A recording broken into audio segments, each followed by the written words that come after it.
Among all presidents who have ruled our country, the most dangerous observation with regard to the democratic culture to which we are all proud heirs was made last week in Norelia by the incumbent president. The gist of that observation was that elections are not important. The people of our country do not care one way or the other whether elections are held. Their attitude is one of indifference and apathy. Therefore, the holding or not holding of elections is not a matter of any consequence. A society which does not believe in holding elections cannot by any stretch of the imagination be described as a democratic society. It has all the hallmarks of an autocratic administration, of a naked dictatorship. Because elections are the lifeblood of democracy. What is particularly astonishing is the occasion on which this startling observation was made. This was not at a political meeting, but in the presence of judges of the Supreme Court and the Court of Appeal of this country. We are now in a situation where several crucial cases having a bearing on the franchise of our people are before the courts, before the Supreme Court and the Court of Appeal, and the judgments of those courts are expected in the near future. So these reflections articulated in the presence of the higher judiciary, it seems to us, are not altogether appropriate. Now, these remarks are not to be dismissed lightly or in cavalier fashion. Because the importance of this statement is that for the first time it puts into words the thinking underpinning a series of actions which this government has resorted to for quite a long time. It is an unbroken sequence of events, undergirded by the convictions to which the President gave expression last week in Norelia. It's a chain of events, the meaning and purpose of which is entirely beyond doubt. It started with very cavalier treatment meted out to the Supreme Court, because the Supreme Court handed down a very clear decision that the Treasury should release to the Elections Commission the funds allocated by Parliament in the last budget for the purpose of conducting the local government election. This directive was made by the Supreme Court to the Minister of Finance and to the Secretary to the Ministry of Finance. The government simply ignored the order of the court, took no action whatsoever, simply forgot about it. Now that is a negation of one of the basic tenets of democracy and indeed the rule of law. If the executive feels inclined to disregard entirely authoritative decisions of the apex court of the country, then by no stretch of the imagination can it be argued that even the rudiments of the rule of law are operative in that society. But the government did not stop there. They went one step further. They decided to take action against the judges themselves. The judges were to be summoned before the Privileges Committee of Parliament. The government made use of a state minister and a government backbencher to raise a privilege issue on the floor of the House, to have it referred to the Speaker, and the Speaker in turn referred it to the Privileges Committee.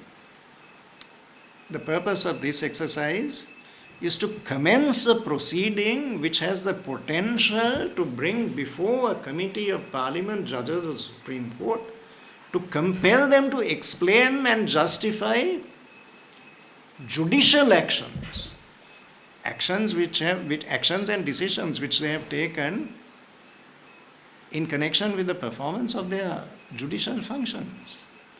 Parliament has absolutely no right to encroach upon those functions. This would inevitably result in a denigration of the stature and the prestige of judges of the Supreme Court, thereby inflicting irreparable damage not on individuals but on an institution that goes to the very root of the democratic structure. All of this was done by the government with impunity. Now, the truth with regard to these matters was disclosed to the public by none other than the media in this country. It is a media that played an indispensable role in the formation of informed public opinion. The media rendered yeoman service. It was at the very vanguard of that struggle. The government's reaction to that is to bring draconian legislation to silence the media. The latest horrendous manifestation of that is the Broadcasting Authority Bill. 6 months after that bill is enacted, 33 media institutions will lose the licenses which have been given to them and on the authority of which they are functioning. So the government has taken all these actions in accordance with the theory which received express articulation by the President in his remarks in New Delhi to the National Law Conference. Now, what is important to note is that all these anti-democratic measures were defeated because of the united action that was taken by the opposition in Parliament. The opposition, of course, consists of a variety of groups with different identities, different value systems and beliefs. But on these matters, they were able to come to a common position and to take very vigorous action, clearly thought out action directed towards defeating these iniquitous plans of the government. And those were successful. Take, for example, what was called the Anti-Terrorism Bill. Had that been enacted, any organization or individual, particularly the media, if they behave in a manner that causes embarrassment to the government, they can all be labeled as terrorists. And they face terms of imprisonment up to 20 years.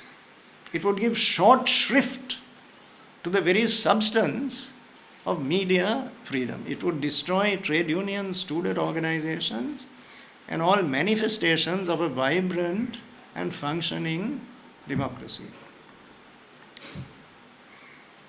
Today, government is very much on the back foot. Not only has that legislation not been introduced to Parliament for debate, but there is not even a definite date which has been indicated for the introduction of that bill. It has been withdrawn. No indication of when it would be presented.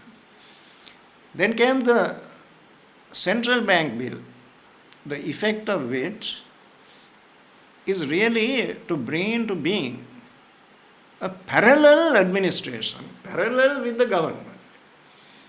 That is, a central bank becomes an entity which is removed from the control of Parliament. It becomes a law unto itself, standing above the authority of Parliament, comprising the elected representatives of the people. How then would it be possible to give effect in any meaningful manner to Article 148 of the Constitution, which identifies Parliament as the sole repository of authority and responsibility in respect of the management of the finances of this country? What has been the fate of that bill? That also has not been introduced, and there is no indication of when that would happen.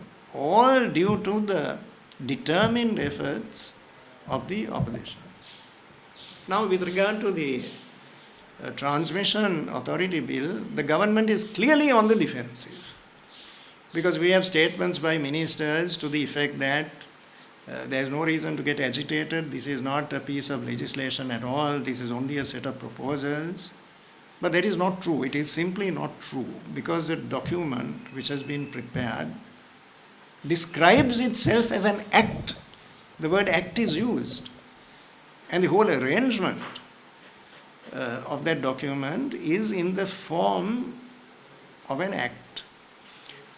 But because of the avalanche of protest which has developed in the country, the government finds itself unable to proceed with this legislation much as they would like to do so. So all of this is attributable to strength of the opposition acting in unison. That is the important point. The unity and solidarity of the opposition. Nowhere is that unity and solidarity more important than in respect of the presidential election, which has to be held next year.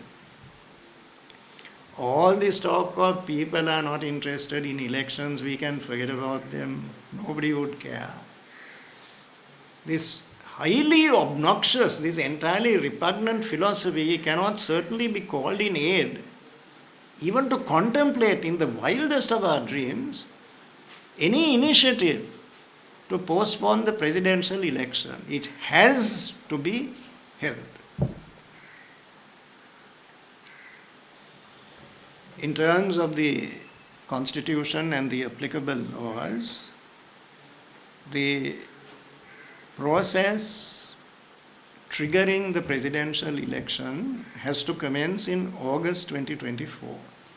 Nominations have to be called in September, elections have to be held in October, and the new president has to take his oaths in the first part of November. Now, this is definitely going to happen. There isn't a vestige of doubt about it. And all groups and parties in the opposition, whatever their differences may be with regard to other aspects of policy, are certainly at one. They're at one. They're united.